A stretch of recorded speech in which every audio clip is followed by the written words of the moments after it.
Taga Mindanao siya. At taga Mindanao. Pero siya lamang ang kinakitaan ko ng paggalang. Kung taga Mindanao. Ano to? Pangulo Duterte. Yun.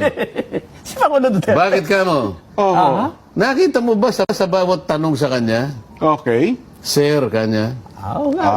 Madam, sabi niya. Oo. Hindi na alis sa kanya yung mga salita na yun.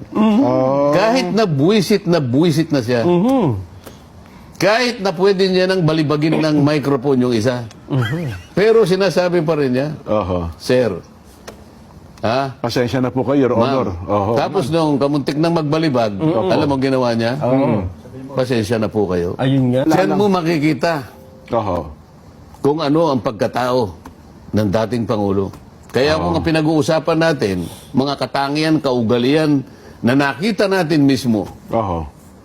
ugaling Pilipino, kung ang pinag-uusapan ay yung paggalang, ito'y nakita ko sa katauhan ng dating Pangulong Duterte. Ganun ba? Ikaw ay nasa very stressful, nakaupo. Oho. 13, 14 na oras. Ihilang ang pahinga. Pinagtulong-tulungan. Opo. Pero magalang pa rin. Pinipinta pa Meron naman. pa nga isang tanong eh. Oo. Di, nakalimutan ko siya, nagtatanong na yun eh. Bakit po ang dami pong napatay? Ang dami po yung inutusan na pumatay.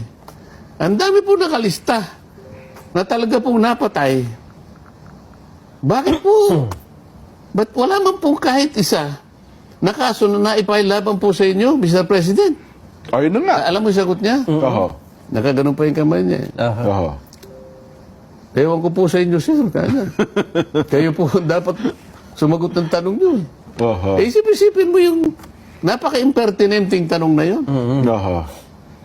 Samantalang ipinipinta nila sa isip ng tao kung ang dating Pangulo ay palamura, di ba? Ay nakita na natin kumbaga sa sine. Oo. Kumbaga sa Netflix na series din. Opo. Maraming pagkakataon makikita mo kung consistent